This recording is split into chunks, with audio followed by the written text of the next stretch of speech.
کہ جماعت عمریہ کے دو خلیفہ پہلا نمبر اور خلیفہ دوسرا نمبر ابو بکر عمر، جن کو وہ لوگ شیخین بولتے ہیں، یہ دونوں قرآن مجید کے روح سے اور آیات بینات کی روح سے خبثاء میں شامل ہیں، اور یہ جہنمی ہے۔ اور یہ میں استدلال کے ساتھ، دلیل کے ساتھ، برہان کے ساتھ کسی کو جوش دلانا نہیں چاہتا، لیکن مجبوری ہے کہ میں اس بات کو دلیل کے ساتھ واضح کرنا چاہتا ہوں۔ میں نہیں چاہتا کہ میں تعارف کروں، تقیہ کروں، حق کو واضح بیان کروں۔ دیکھو عزیزو، اللہ تعالیٰ قرآن مجید میں فرماتا ہے ما کان اللہ، سورہ مبارکہ آل عمران آیہ نمبر 179، اعوذ باللہ من الشیطان الرجیم، ما کان اللہ لیذر المؤمنین علی ما انتم علیہ حتی یمیز الخبیث من الطیب۔ اللہ تعالیٰ فرماتا ہے آپ کی حالت یہ ہے، مسلمین کا حالت یہ ہے کہ مسلمانوں میں منافق اور مومن آپس میں گلے مکس رہتے ہیں، گلے ملے رہتے ہیں، اور منافق کے ماتھے پہ تو نہیں لکھا ہوتا کہ یہ منافق، ٹھیک ہے نا؟ اور آگے والی نسلوں نے بھی انہی مسلمانوں سے قرآن لینا ہے، اسلام لینا ہے، اور ان کا اثر تو ہوگا، کیونکہ یہ صحابہ ہیں، ان کا اثر تو ہوگا بعد آنے والے مسلمانوں میں۔ تو اللہ تعالیٰ نے فرمایا کیوں کہ حالت یہ ہے، یہ سب مکسڈ ہیں، پتہ نہیں چلتا عام شخص کو کہ منافق کون ہے، مومن کون ہے، کیونکہ منافق بڑا چالاک ہوتا ہے، وہ اپنا نفاق اپنے دل میں چھپاتا ہے، وہ ظاہر تو نہیں کرتا۔ تو عزیزو، اللہ نے فرمایا کہ میں آپ پہ احسان کروں گا، ما کان اللہ لیذر المؤمنین علی ما انتم علیہ حتی یمیز الخبیث من الطیب۔ آپ کو اس حالت میں ہی چھوڑے گا اللہ تعالیٰ، اللہ تعالیٰ خبیث اور طیب میں تمیز کر کے چھوڑے گا، تاکہ لوگوں کو بعد میں حیرت نہ ہو، سرگردانی نہ ہو، ہمیں پتہ نہیں چلتا کہ رسول اللہ صلی اللہ علیہ وآلہ وسلم کے دور میں خبیث کون تھے اور طیب کون تھے۔ ٹھیک ہے عزیزو، تو اللہ نے ذمہ لیا ہے کہ میں خبیث کو طیب سے الگ کر دوں گا۔ ملاحظہ فرمائی، آیت کو میں قرآن میں دکھا دوں، پھر اس کا ترجمہ بھی آپ کی خدمت میں مترجمین کے ترجموں کے ساتھ دکھاؤں۔ سورہ آل عمران آیہ نمبر 179 فرمایا ما کان اللہ لیذر المؤمنین علی ما انتم علیہ۔ اللہ تعالیٰ مومنین کو اس حالت میں جس حالت میں تم ہو طرح نہیں چھوڑے گا، حتی یمیز الخبیث من الطیب، کہ اللہ تعالیٰ خبیث اور طیب میں، ناپاک اور پاک میں، نجس اور طاہر میں، مطہر میں تمیز کر کے چھوڑ دے گا، ٹھیک ہے نا؟ اچھا، وما کان اللہ لیطلعکم علی الغیب، اللہ تعالیٰ آپ کو غیب کی بات نہیں بتائے گا، غیب کی بات نہیں بتائے گا، لیکن ایسے معیار چھوڑے گا کہ بخوبی واضح ہو جائے گا کہ اعیان میں سے، صحابہ میں سے کون طیب تھے اور کون خبیث تھے۔ اور یہ آیت کہاں پہ نازل ہوئی عزیزو؟ یہ جنگ کے موقع پر نازل ہوئی، جنگ احد کے موقع پر۔ جنگ ایک ایسا جہاد، ایک ایسا امتحان ہے کہ اس میں مومن کا اور جان نثار کا اور غیر مومن کا بخوبی امتحان لیا جا سکتا ہے۔ ملاحظہ فرمائیے، یہ ایک ویب سائٹ ہے جہاں پر مختلف مترجمین کے آپ ترجمے دیکھ سکتے ہیں۔ ما کان اللہ لیذر المؤمنین علی ما انتم علیہ، طاہر القادری، اور اللہ مسلمان کو، طاہر قادری صاحب کا ترجمہ ہے، اور اللہ تعالیٰ مسلمان کو ہرگز اس حالت میں نہیں چھوڑے گا جس پر تم اس وقت ہو، جب تک وہ ناپاک کو پاک سے جدا نہ کر دے، ٹھیک ہے نا؟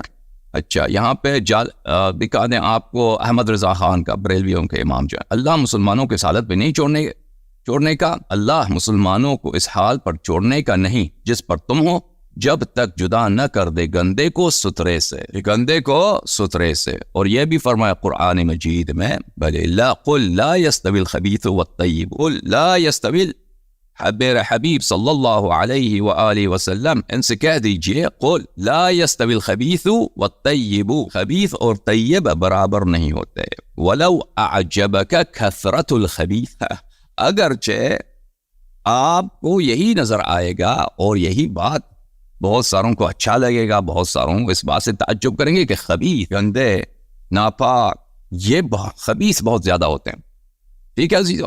قرآن نے بھی خبر دی کہ خبیث زیادہ، اور قرآن نے یہ بھی خبر دی کہ خبیث اور طیب کا اللہ تعالیٰ تمیز آپ چھوڑ کے رکھ دے گا تاکہ حجت تمام۔ یہ ایک جانب سے آپ کی خدمت میں یہ مقدمہ یاد رکھیے۔ مقدمہ نمبر 2، ملاحظہ فرمائیے، سورہ مبارکہ انفال میں ان دو آیتوں کا میں ترجمہ میں تلاوت گفتگو کے آغاز میں کر چکا ہوں۔ اعوذ باللہ من الشیطان الرجیم۔ آیات یہ ہیں، یا ایھا الذین آمنوا، اے ایمان والو، اذا لقیتم الذین کفروا زحفا، جب تم جنگ میں کفار کے سامنے آ جاؤ. جب جنگ میں کفار کے سامنے آ جاؤ، ان سے ملاقات ہو جائے، ان سے لقاء ہو جائے، آمنے سامنے ہو جائے، فلا تولوہم الادبار، تو ان کی طرف پشت نہ کرنا، ان کی طرف پیٹھ نہ کرنا.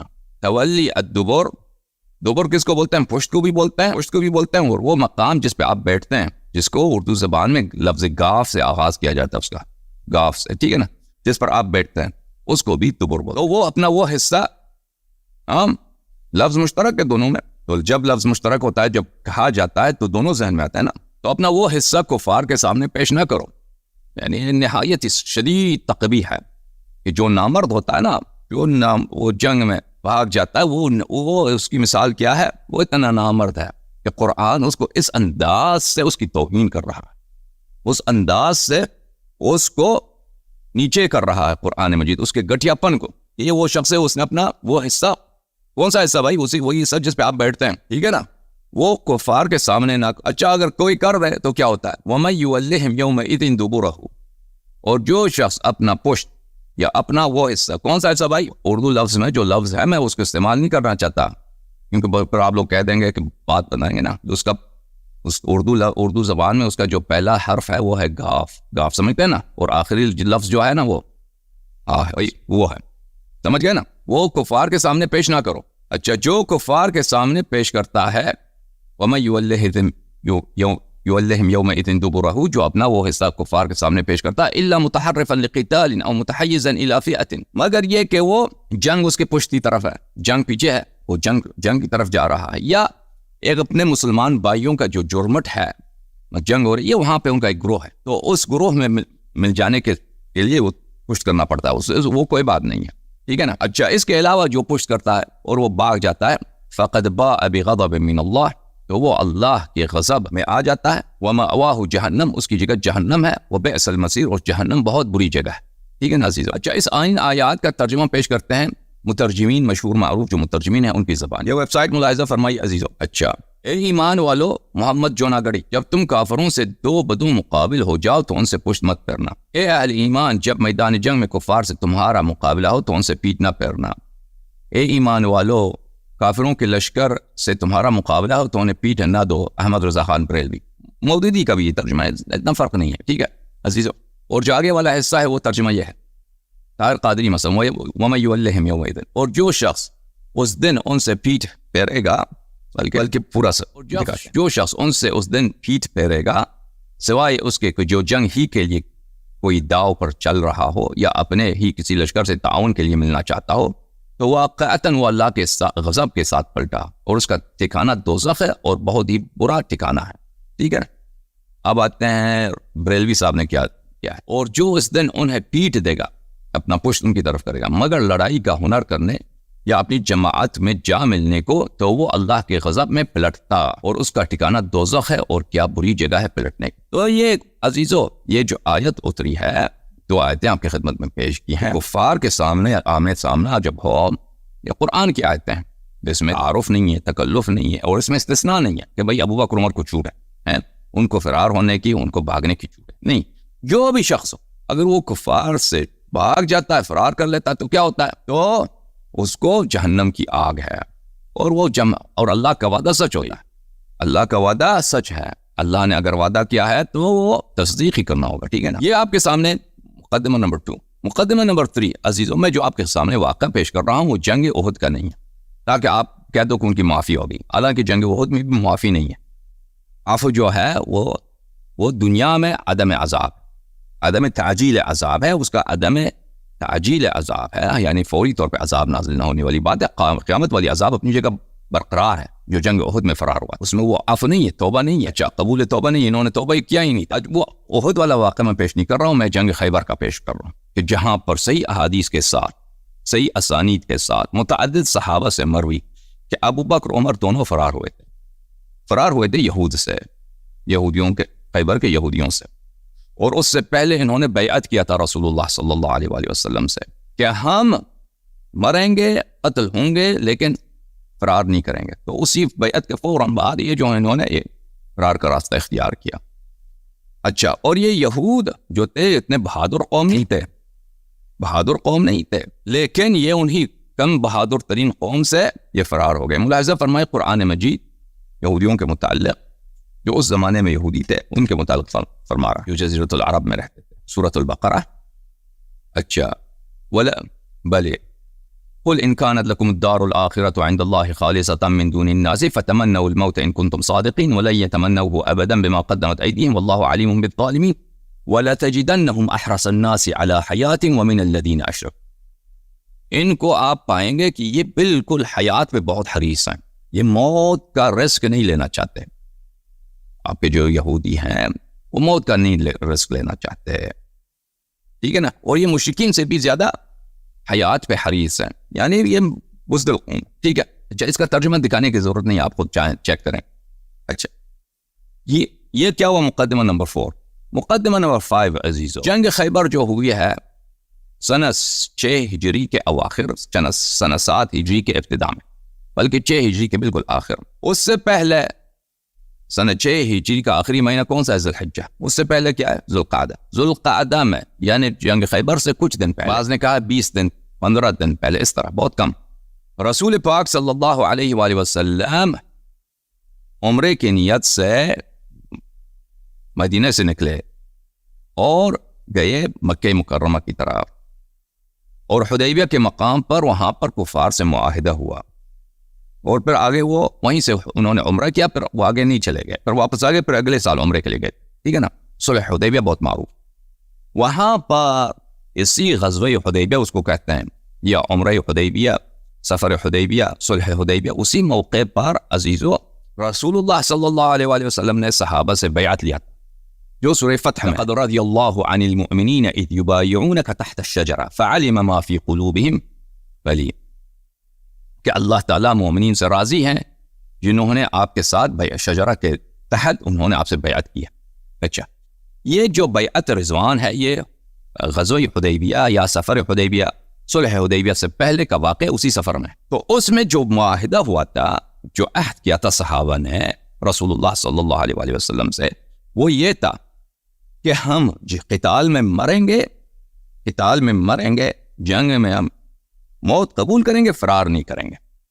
تو ان بیعت کرنے والوں میں ابو بکر اور عمر انہوں نے بہت مزے سے وہاں پہ بیعت کی، اور اللہ نے خبر بھی دی فمن نکث فانما ينکث على نفسه ان الذين يبايعونك انما يبايعون الله يد الله فوق ايديهم فمن نکث فانما ينکث على نفسه.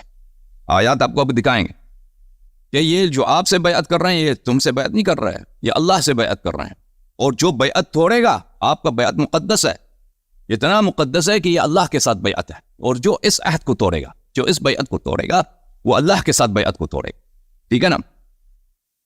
تو انہوں نے بیعت کیا، اور میں یہ بھی دکھاؤں گا انشاءاللہ تبارک و تعالی مفسرین کے اقوال کہ جو اس بیعت کو توڑے گا وہ جہنمی ہوگا. ٹھیک ہے نا.